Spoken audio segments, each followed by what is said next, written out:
Hello guys, today we're talking about the box office here. So box office is pretty interesting. Creed 3 is the undisputed number one movie of the week.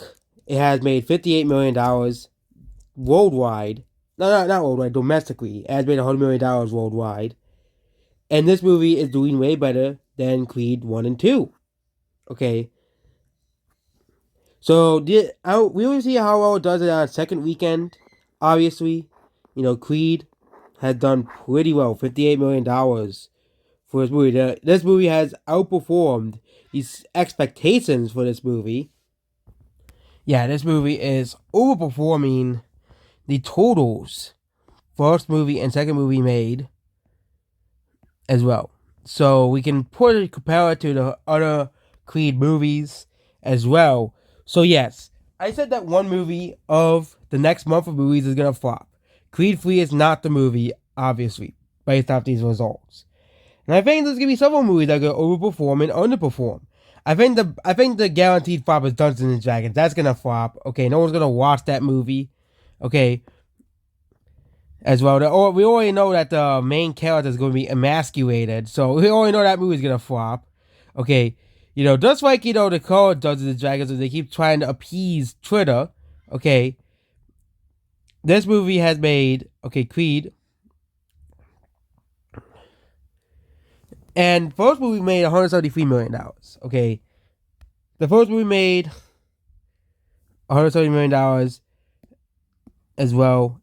I don't know if they have a worldwide opening, but the movie it did okay internationally. It probably did similarly opening to the domestic one. The box office was probably around 20 to 30 million. And Creed 2 probably had a similar. So these movies do basically way better domestically than internationally. But it seems that even with Creed 3, the international numbers are basically the same. Yeah, because you have the domestic box office, worldwide box office. So these movies always do domestically better. So this movie's gonna probably do around 140 million domestically and around $120 million, $110 million internationally. So this means this movie's gonna make around 240 to $260 million. Which means this movie should be a small, profitable movie for Amazon, because Amazon apparently owns this series now. So Amazon is gonna make money from this movie, most likely. This movie needs to make $87 million more to break even. I think they should really, try not to spend any more, because I think they're gonna make a Creed 4. Okay, Creed 3 has been successful. Okay, so they're gonna make a Creed 4. Very simple. Okay, and very similar to what, because this movie is really supposed to be about Adonis Creed. Okay, the series is about Adonis Creed. It's not called Rocky. It's called Creed, because this movie is supposed to be the spiritual successor, the continuation, the passing down the torch of Rocky the Creed.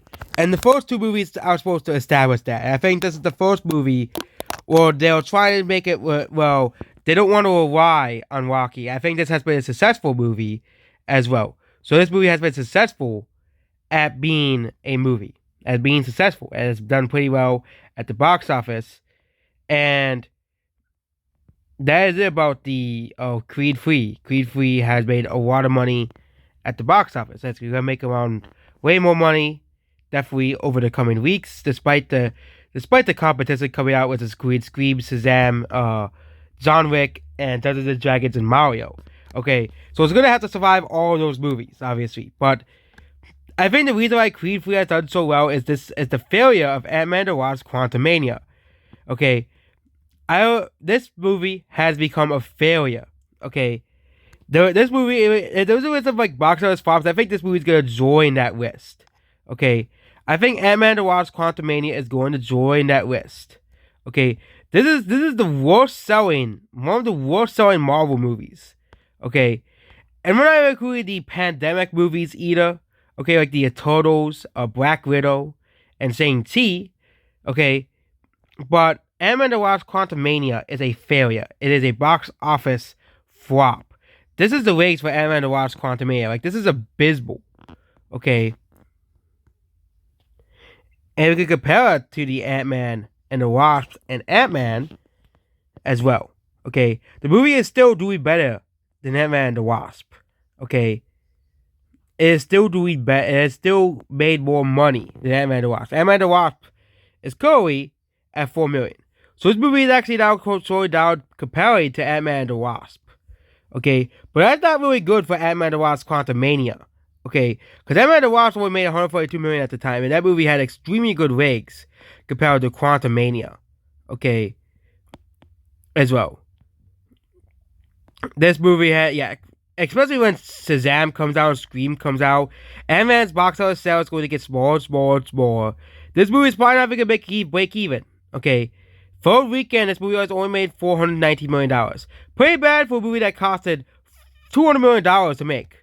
Whereas the gold standard for a movie that made the break even that makes $200 million, that needs $200 million, is $500 million. Okay, Fantastic Beasts failed to reach that. Eternals didn't. Okay, and Black Adam didn't. So Hollywood needs to stop spending too much money on these superhero movies that aren't really that are, you know. I think we're really excited to see a end of the superhero movies. Of course, I still think movies like the Batman will do well. The Batmans will do well. Deadpool 3 will do well. Okay, Secret Wars will do well simply because Secret Wars and King Dynasty should do well simply because they're Avengers movies. But I think we're already seeing the end of Marvel. Okay, we're seeing the death of Marvel as a series. I don't really have high hopes for Guardians of the Galaxy 3's box office and the Marvel's box office after the poor performance of Ant-Man and the Wasp: Quantumania. Next is the Cocaine Bear movie. So this movie does not have its international sales updated, but Cocaine Bear has made a respectable $46 million domestically and worldwide as well. So this movie needs to make about $70 million to break even. This movie is actually having decent ratings, despite, not really being that well received of a movie. It seems that this movie should make money at the end of the day if it continues having decent ratings.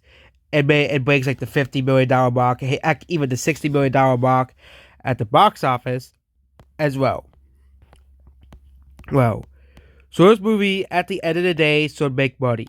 This movie is going to need $24 million to break even, which Cocaine Bear is doing that. Next is Demon Slayer, where they made this is not even a movie. This is the last 2 episodes of Demon Slayer, the last season. Okay, and the first episode of the new season. Like this why? Okay, why is this a movie? Okay. It's like if they did that with Dragon Ball Z and they made like the last 2 episodes of the Frieza saga.